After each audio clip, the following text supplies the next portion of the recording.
Okay, I'm sitting here with the wonderful Teddy Belafonte, Mr. Teddy B, the author of The Life and Times of Theodore P. Belafonte.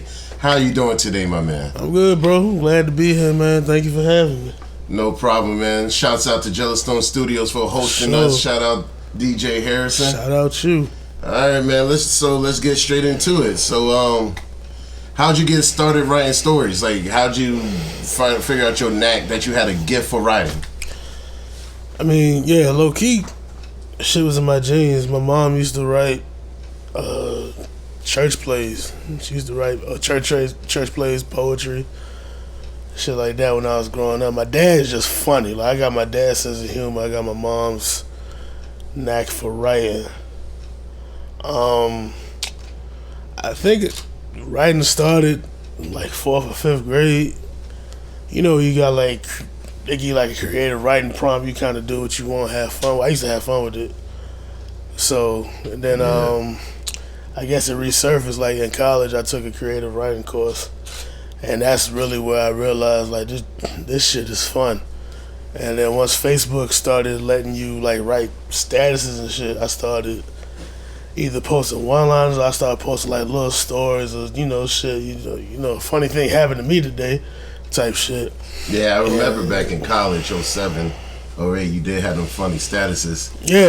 Everybody used to talk about you back in the day. Were you always Teddy back then, or was it something different? I think the first time I got called Teddy, I was in the 9th grade. I lived in West Virginia. This is right when Ruben Studdard came out. So Gladys Knight called him Teddy Bear.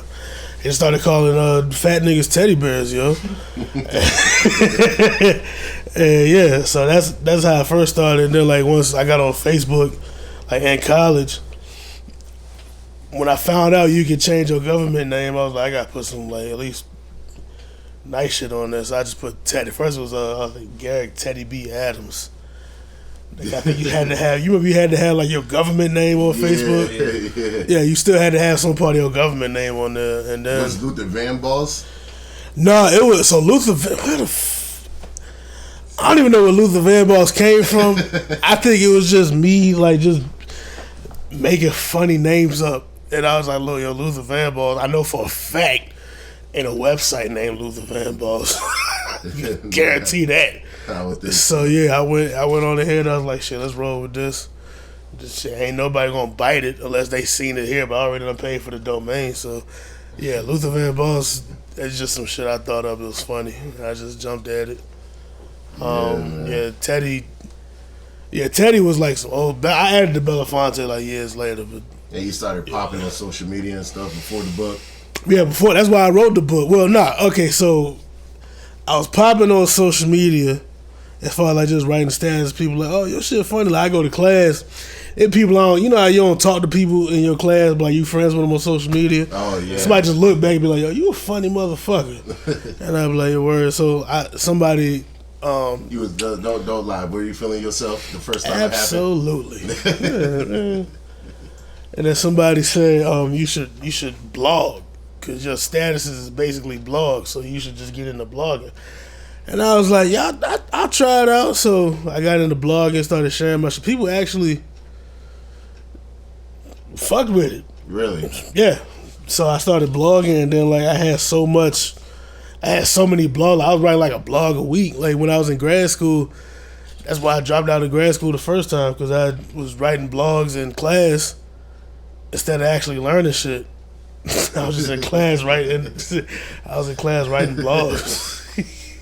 So that formed into you writing this book. The Life and Times of Theodore P. Belafonte. Excuse me.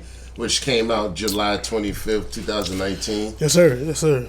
Yeah, so what was the inspiration behind those stories? Did you like incorporate those Facebook statuses into it? Like what inspired you to write some of the crazy stories that are inside of this book? So some of the stories was like I guess extensions. Like so on Facebook, I think you still had like a character limit too on Facebook, so I couldn't say so much. But I give them like a little preview, and then like on the blog I would write the whole thing out. And I had so many blogs, I was like, this shit need to be a book. So that's how I made the book. But as far as like I wanted to do stand up, but like I'm shy. And stand up is like an art that I ain't gonna say I'll never be there. I ain't there right now. Do you plan on eventually going into that someday? It might happen, you know. So I be practicing in the shower and shit. Yeah, so it might. You're a funny dude. You're a funny cat. You're a funny cat. It might happen one day, but like for the time, especially in 2019, I just wrote everything I would, all the stories I would tell. I just wrote it down.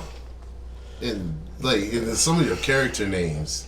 Like Scooternator and stuff. Like, how'd you come up with those names? Scooternator in particular, because it was just this big ass redneck. He was built like a fucking robot. This was the beginning of me being a conspiracy theorist. At the tender age of 14, I saw this dude, and I just knew that somewhere in 1967. Bull Connor was in a lab in Alabama with a bunch of Klan scientists working on a series of redneck cyborgs to send to the future and terrorize black folk. This dude was just huge for no damn reason. He looked like a shoulder wearing tight jeans and a tight ass white tee. He's built like the Terminator, and I know the Scooter is like stereotypical name, like stereotypical redneck name. So yeah, Scooternator. But like as far as name, I ain't want to put nobody government, because you know it'd be some hijinks in my book. So I ain't want to put nobody government in there, my homeboy. So there's a little truth behind some of these stories. No, these stories is true. I be exaggerating sometimes, but this shit happened. I mean, there's some what I say, tall tales. Urban legends. There's some urban legends in there. Right. Cause like, I'll meet somebody that's like just interesting to me, and they'll say some shit, and I'll be like, yo, that's funny. I just wonder about like his background. Like I know this nigga. It's on the blog. It's not in the book because I wrote it after. But I used to work with this nigga. He was like 6'5", like 250. He was built like a power forward, but he could dance his ass off. Like the nigga could fucking dance. Like the nigga knew. If It Isn't Love by New Edition, you knew that whole dance routine and would fuck it up. Like he would do a phenomenal job, but he's tall as fuck, so he kicking shit over because he's just tall as hell. But like he's nice, he's just tall as fuck. Tall as shit. And I'm like, why are you so big and you can move like that? So I just created my own story about him.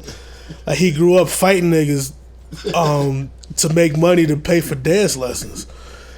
Like that was my story I made up. I don't fucking know if it's true. That's the story I made up for him because he's a tall, big ass dancing nigga. So man, I say there's a talent in that, just the way people could just to make up stories and stuff like that, make it hilarious, man. You definitely got a gift. So let's dive into this book a little bit. So talk about, you know, we did bring up how there is some real things that you did incorporate in this book, and I noticed that you started out talking about your father. Yeah. So why was it important for you to add that in the book, especially at the beginning? Because like I said before, I got my dad's sense of humor, like to the T. Like even my mama, and they ain't been married. Well, my dad passed away, but like even before then, my parents appreciate you. My parents divorced when I was 3. But like even like when I was growing up, I'd say some funny shit or just some ignorant shit. My mom like, you just like your damn father.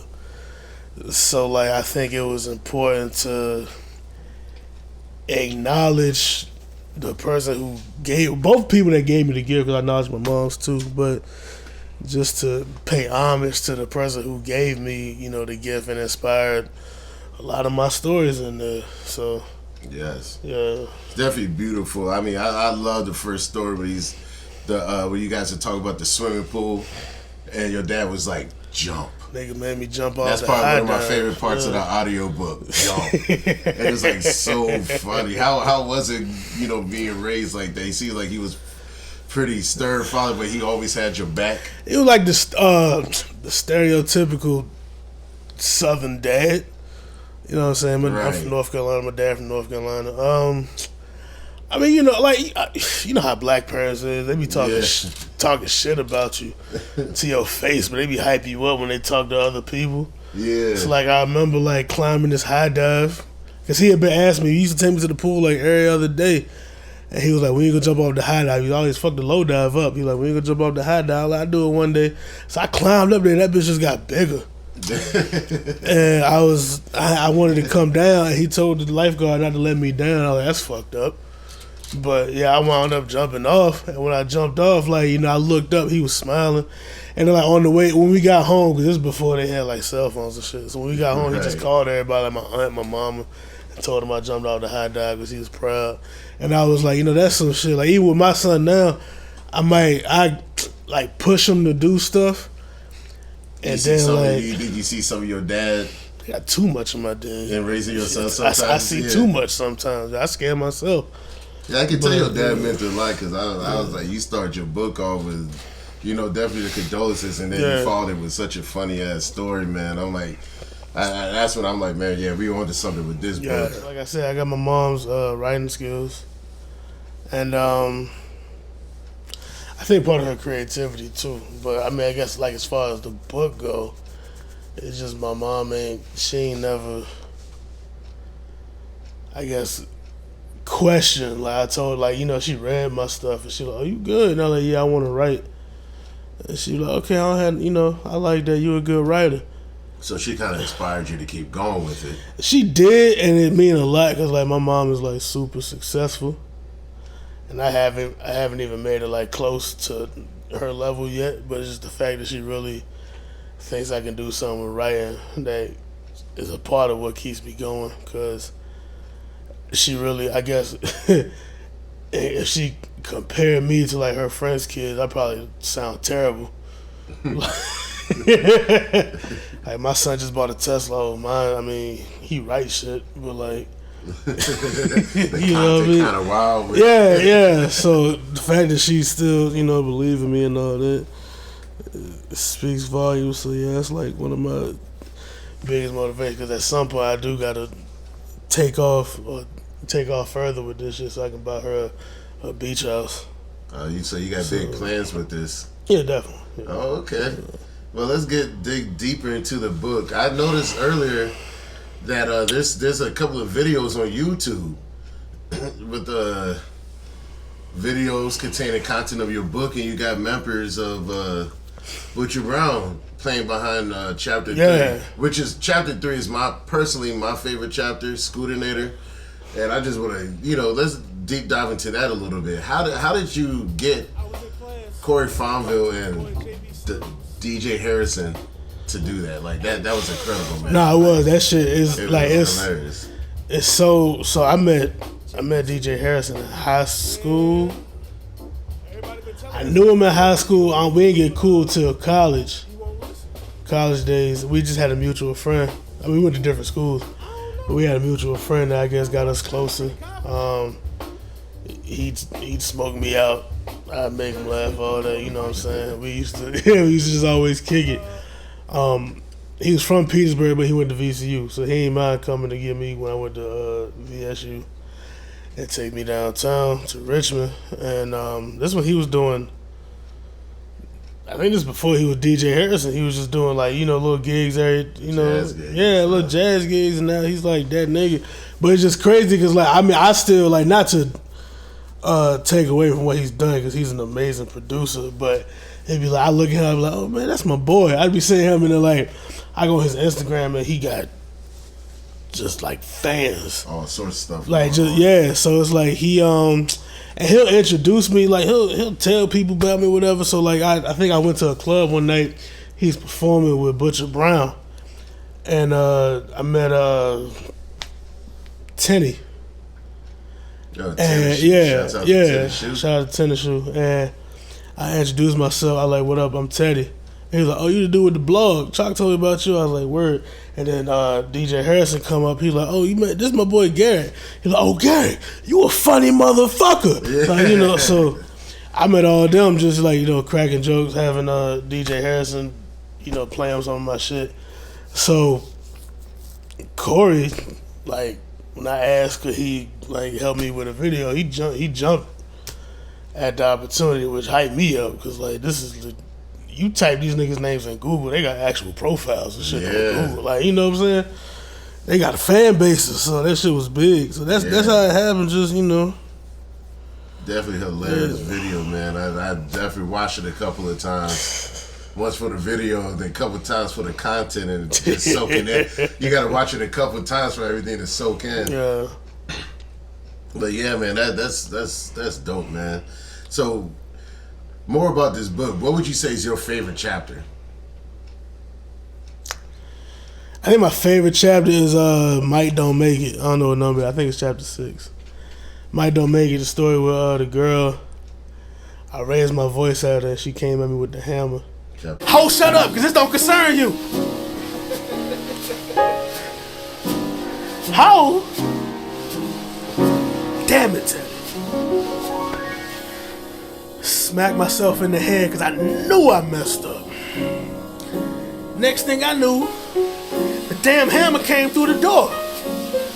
And honestly, I almost shit myself. That was probably the realest shit I ever seen in my life. She ruined her own door to get to me. She really wanted to beat my ass with that hammer.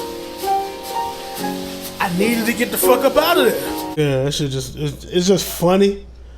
Like, I mean, it wasn't funny when it happened, but it's just it's a funny story to tell. Like, it's just. I'm glad you're here now. Is that you still keep in contact with that individual at all? We Facebook friends still, but I guess that counts.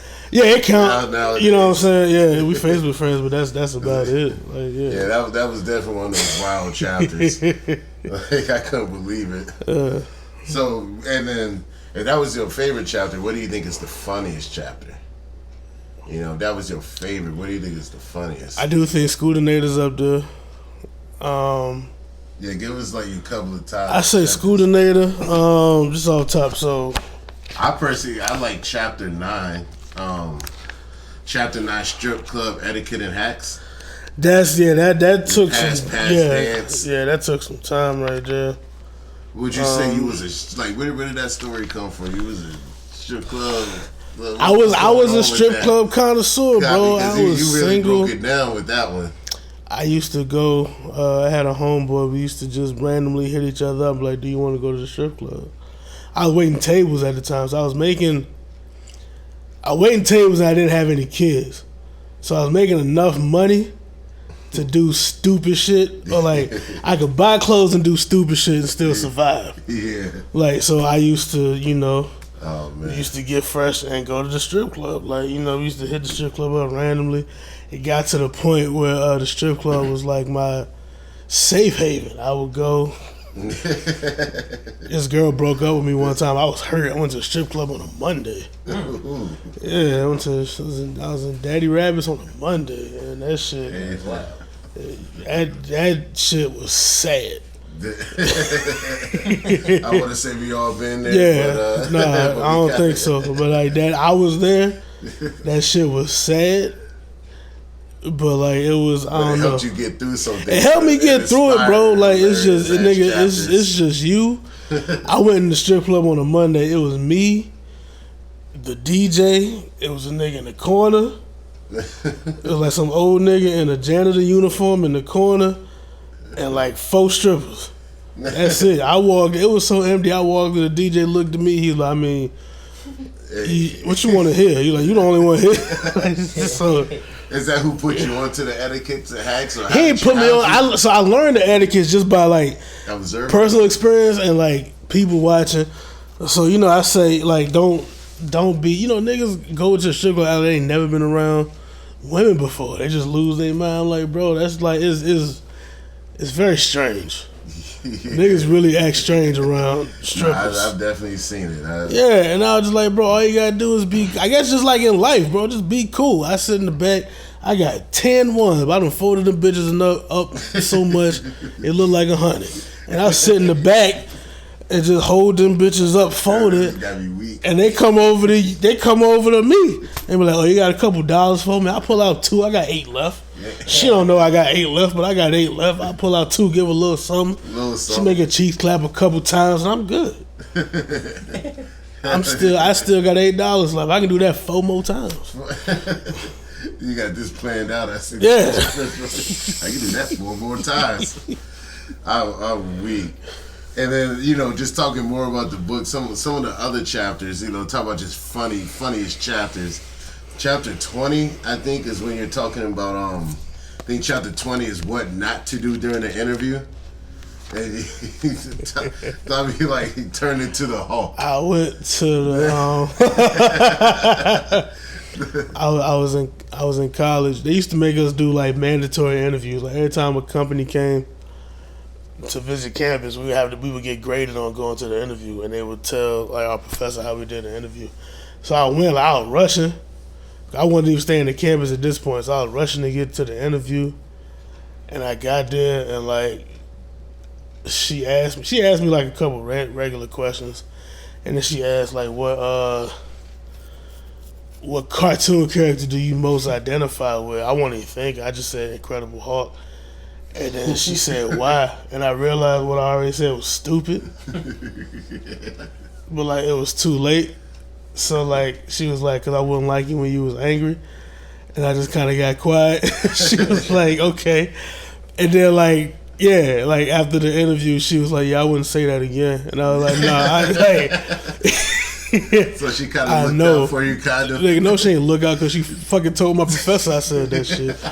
And then my shirt was... So this the shit that actually fucked me up because my shirt was inside out. But it was a dress shirt. So I buttoned the dress shirt up inside out. That's what I don't know how I probably couldn't even do it now if I tried. Like I buttoned the shirt from the bottom to the fucking neck. It's inside out. He said that's skill. She was like, yeah, your shirt's inside out. Oh, and she was like, and you supposed to wear a suit to an interview. I ain't have a suit. So I just had to wear it. Yeah, I was like 19. So are most of these chapters from like your early 20s, you would say? So the oldest one, it's kind of broken up actually. So it starts off with like I know you childhood got, stories about Joe. That's probably my oldest. Yeah, Papa Bear Chronicles. That's probably my oldest. Papa Bear Chronicles, chapter 30. Yeah, I was 25. I had my son when I was 25. So that's the oldest, but I guess like the earliest chapter I was 8. So yeah, from 8 to 25, there's stories from the age of 8 to 25 in this book. Show the camera the book, man. You gotta show, what we working with. Break the character a little bit. Yeah, go cop that that's book. That's me. Audio book. So tell the people why they should cop this audio book. Like, you should cop. All right. I'm like, I love black people. I'm proud to be black. Yeah. You know what I'm saying? Yes, sir. Niggas don't read. Yeah. It's some real shit. I'm just learning, because it's been such a. Since the book came out, it's been a lot of I love the book. I done read it like 3-4 times. Or it's been like, bro, I bought the book because I fuck with you, but I ain't sitting down reading that shit. Yeah. Now, if you put out an audio book, I sit there and listen to it. Right. You know what I'm saying? So I was like, well, I guess I got to come out with an audio book. I gave you both. And then some people who read it, they be like, I already know. Like when the videos came out, they be like, the story was 10 times funnier just because I could hear you saying it. Right. Now you get your voice in it and you reading the stories and stuff. Man, I can tell you, it was a pleasure recording this with you, man. Likewise, man. We've been through a lot recording this audio book. Shouts out for it's been a journey, yo. Yeah, been a journey. Shout out to Jellystone. Shout out to DJ Harrison for helping us through this. And it was a pleasure working with you. Yes, sir. Yes, sir. It was awesome. Y'all better go out there and cop this audio. Get that joint, man. It's really hilarious. And then you're getting it. You're actually reading everything, right? Yeah, that's me. Yeah. So I mean, the audience, they're gonna be hype about that. Yeah. Hearing it from your mouth. Pause. But man, it's been exciting. The journey's been exciting. Yes, man. Sir. Man, so is there any last words you wanna say? You wanna get off? The next book coming out soon. Oh, okay. Get into it a little bit. The next joint, Lights, camera, gosh almighty. It's a lights, camera, gosh almighty. So it's like it's like reading a sketch show. It's like reading like an episode of like In Living Color or something. It's just like a bunch of short like skits I wrote during the pandemic.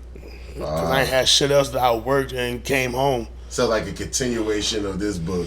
Well, nah. So like, Life and Times is like, I guess me doing like stand up, like just telling you about my life and shit, just making jokes out of it.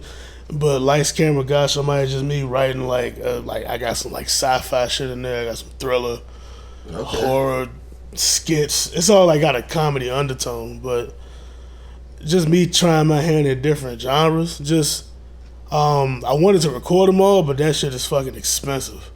Yeah. So I just wrote it down and put it in a book, and I said somebody gonna fuck with it, and then I'll take it from there. But yeah, it's just like reading a sketch show, reading an episode of Mad TV or some shit. So yeah. And shout out to the Africana Fest. Yeah. So the Africana Film Festival at the Virginia Museum of Fine Arts in Richmond. My script, Revenge is a Must, got chosen for a finalist for the screenwriting competition. So I got a table read sometime the weekend between the September 15th and 17th. Got a table read. So yeah, if you in town, check that out. Yes, I'm speaking into existence. I'm gonna, we're gonna do good, and we're gonna, yeah. Man, that's big, man. That's big. Any merch in the future? Definitely want to do some merch. Some Gosh Almighty hoodie. Yeah. I did a test run for the Gosh Almighty hoodie. We need the streets need those. Fall, fall coming back around. I want to do some t-shirts. I just be like, I be wanting to put like some like ignorant shit on t-shirts. But like my mama, like my mom's like a devout Christian. She ain't going for it. No, it's not even that. It's just like, yo, I saw your son.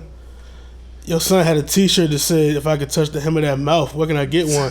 I just can't imagine nobody asking my mom that. So that's why they can't. Yeah.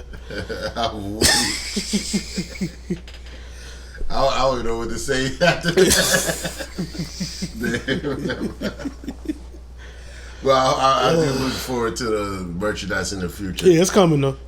It's coming. All right, ladies and gentlemen, Mr. Teddy P. Belafonte in the motherfucking building. Yes, sir. Love y'all. I said, stand up. This was all over the seat. I was having a good time. The dress was short, so I thought, my nasty ass, she might be alright.